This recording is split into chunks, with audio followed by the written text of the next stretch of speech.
Well, get this. My husband, he wants an open marriage, and it's just so he can get with this girl at work. I know it. I tell him no. But then he says, well, I didn't think you really meant no, and he goes and does it. Well, you know what I'm going to do? I'm going to take him for everything he's worth, which, by the way, isn't much. But there's something I need to do before that, and he's going to regret ever cheating on me. So, this is awkward. I don't like sharing my feelings and dirty laundry in real life because I'm afraid of people judging me. But I saw a friend of mine posting the stuff here for advice, and well, I want to try it too. Here it goes. A half and a year ago, my life started flipping. I was married to Jack for the past 5 years, together for 6. When I met him, I was divorced while Jack had just realized that he needed to settle down. I was hesitant to get married because of my past marriage, but he was just so nice and sweet to me that I genuinely believed that this one would last forever. Anyways, we both signed an ironclad prenup because we both had previous properties and wanted to protect our assets. Sue me. We did have a joint bank account and mutual properties, but whatever we had before the marriage was to stay the same in case of divorce. Since we were in our 30s, we were very mature about it, and I thought I had finally gotten with a man, not a boy. But I guess they're all the same. Our marriage was going fine, if not very well. We had date nights every 2 weeks, and we often took vacations to cool off. He worked at a finance company as a sector manager, while I owned multiple properties that I rented out. Of course, his job was more demanding than mine, so I did the majority of the household task and let him rest on weekdays. We had a comfortable routine, which we both loved, but it all changed. When he got a promotion at work, he became ecstatic because of the salary increase, and I don't know, I was just extremely happy for him, you know? But little did I know, that was just the beginning of the end of our relationship. A few weeks later, Jack became secretive about his phone. We never had passwords on them, and the other was allowed to use it whenever they wanted, but I never did. This one time, I opened his phone to Google a recipe and found a password. It was odd, but I asked him to open it for me, and he suddenly got all too defensive and asked me to use mine, as his battery was about to die. I don't know why, but the way he snatched the phone away from my hand, I knew that something was off. So I started noticing stuff in his behavior. He started coming home later than usual and was always too tired to talk. He missed our date nights because of work and refused to do any household work because he was exhausted. I tried to pick up his slack, but then I was basically working and cleaning 24/7 while he was out enjoying his life with coworkers or friends. You know, during all of this time, I noticed Jack was texting somebody constantly. From the moment he entered the house, he would be on his phone and would even talk long hours in his study. I never really snooped because I just knew there was another girl. My suspicions were confirmed when I went to Jack's company's New Year party. I mostly know Jack's previous colleagues and their families, so I mingled with them. However, I could see how differently Jack behaved all evening. He did not greet his colleagues properly and stayed with the new crowd. I could tell that the ex-colleagues were irritated by his behavior, but did not say anything because of me. I was ready to tear him one when I saw the gorgeous blonde walk into the room and straight to my husband. She kissed him on the cheek and immediately put her hands around his arm. I almost spit out my drink at the scene and tried to downplay absolutely everything, guys. But when I saw the look on my friend's face, I knew it was true. So I bid them farewell and went home.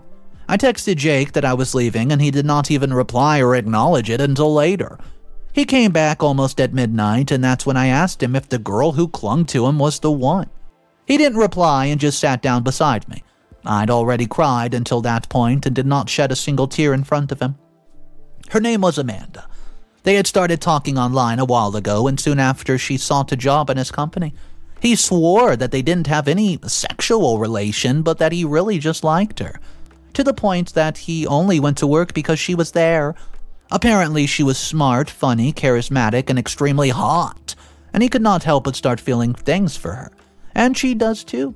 She had told him at dinner, my husband took her on a while I was waiting for him at home. He looked so fond of her, and there was a sparkle in his eye that I knew I lost him.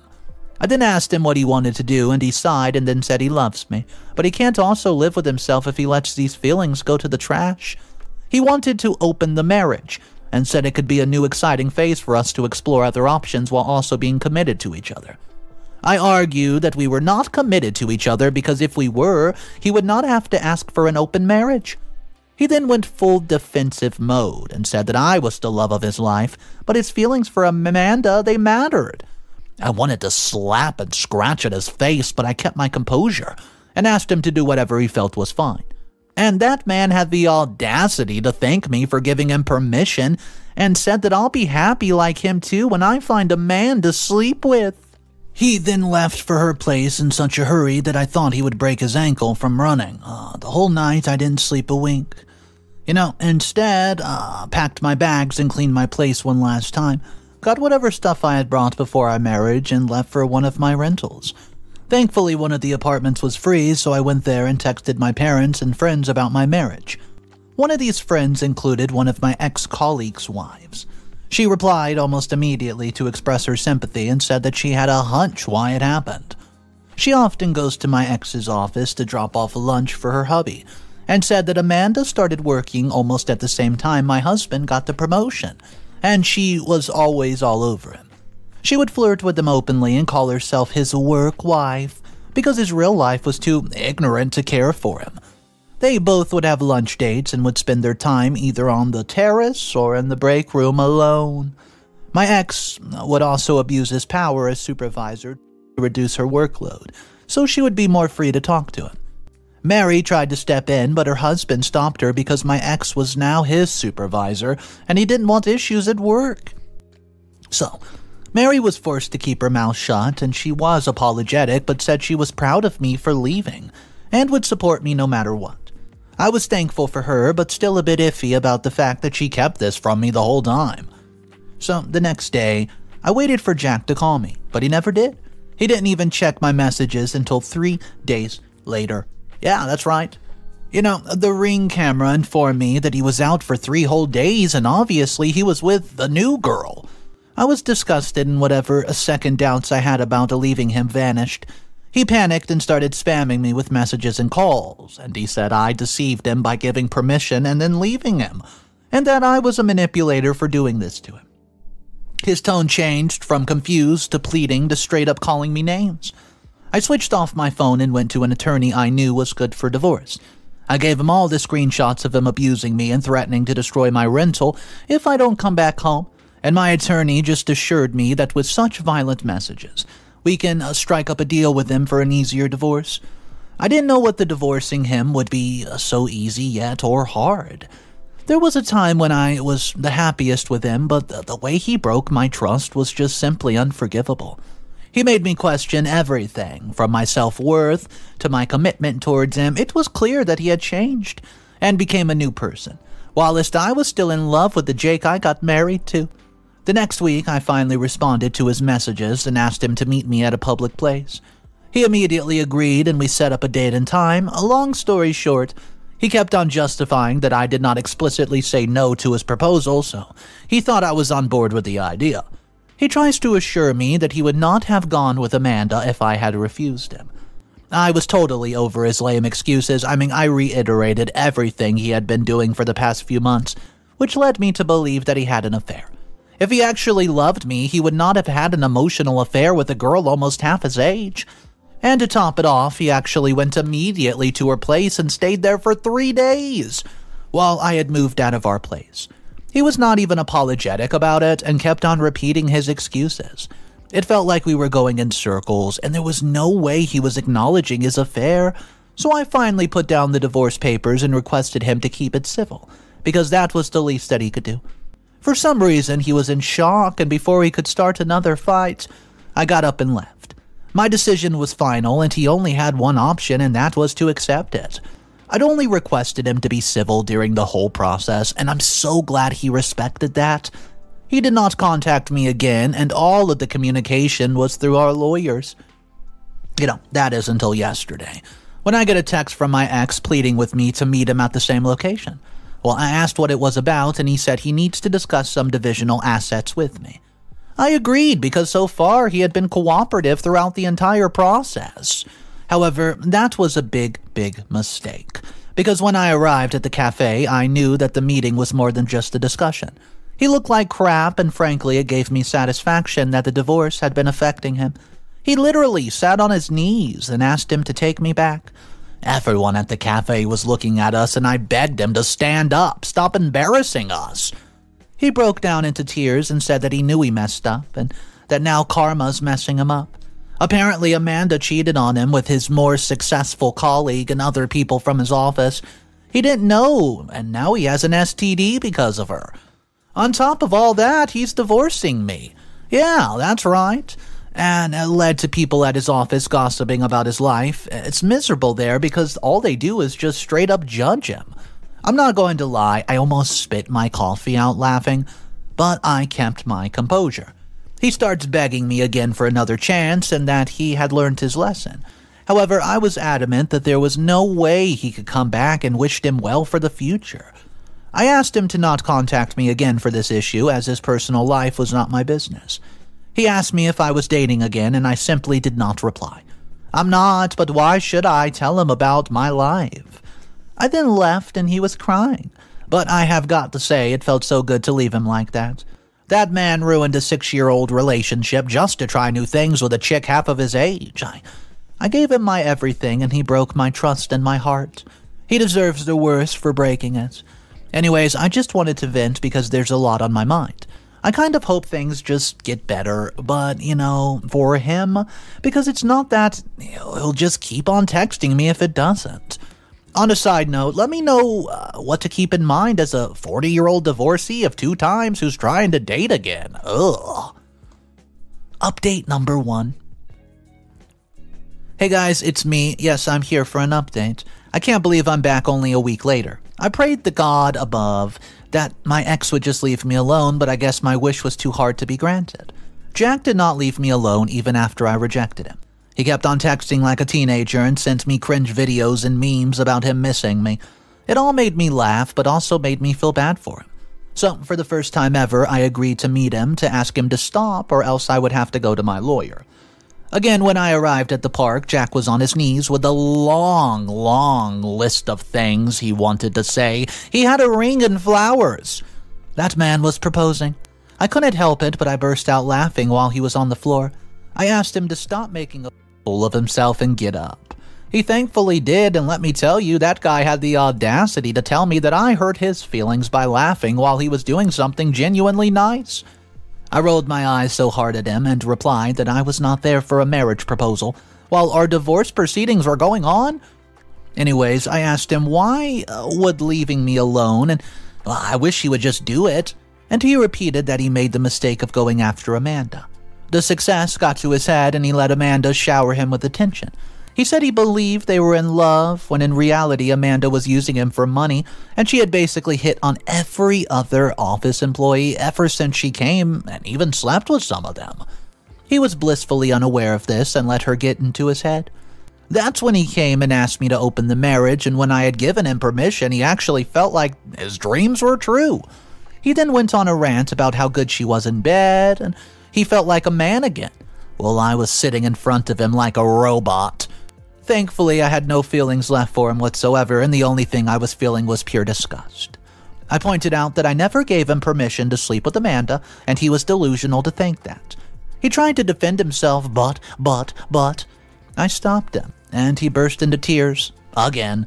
I've never once seen this grown man cry like this, and that idiot compassion, yeah, right. It just couldn't happen to me, and I could not leave him like this. I'm an idiot. So I asked him to be honest with me.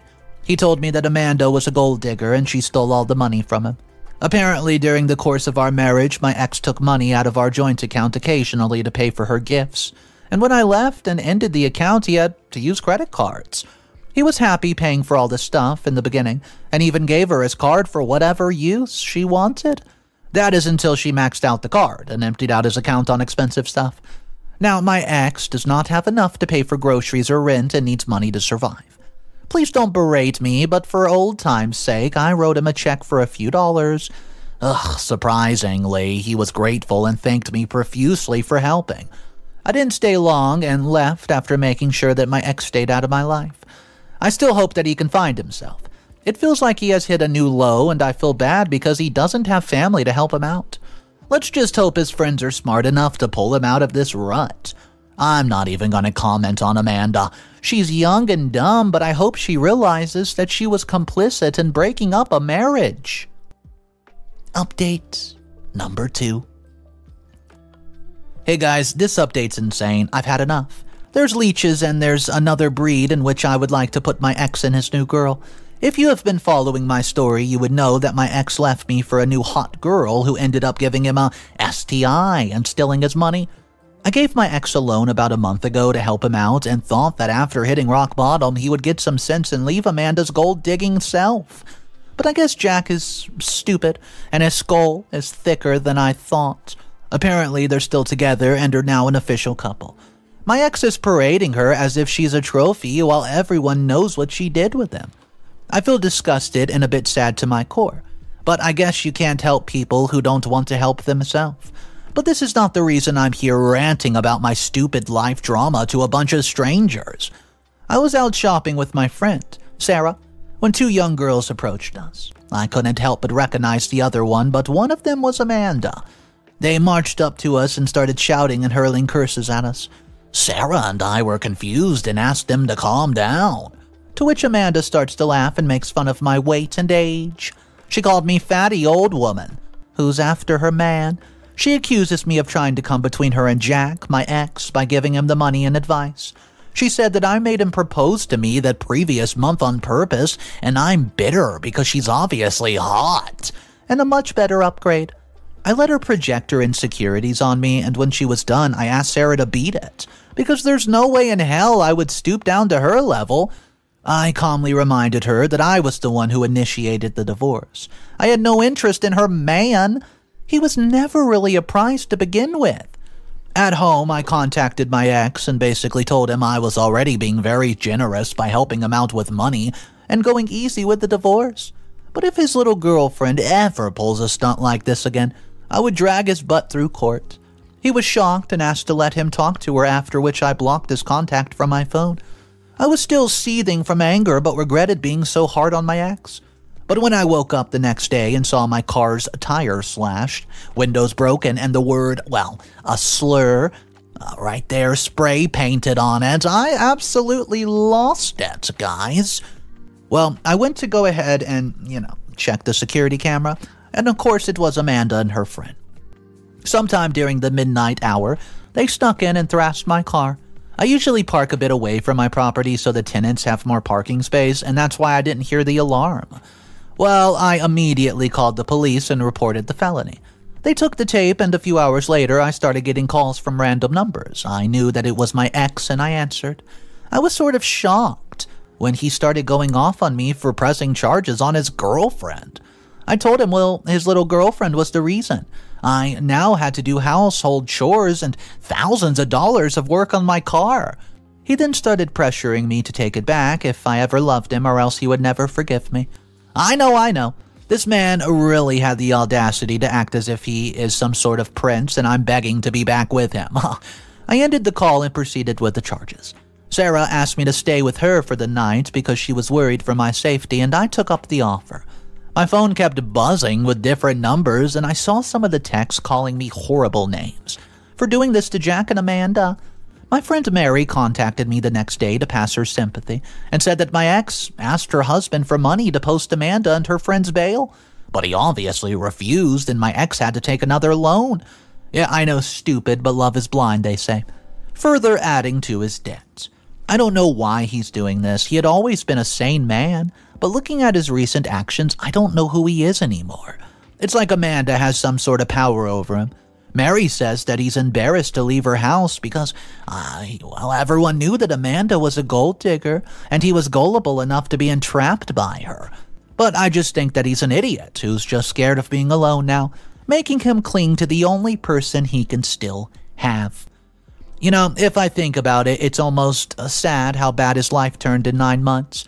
Still, that's no excuse for making my life hell. I just wanted to be happy. I wanted to be calm with him, but in the span of a few months, he had completely shattered my dreams. Forget all the wishes, guys. I hope they both live together forever, making each other miserable. Final updates. It's done. I know it's been 8 months since I last updated, but I'm finally free from that idiot. Our divorce was finalized the previous week.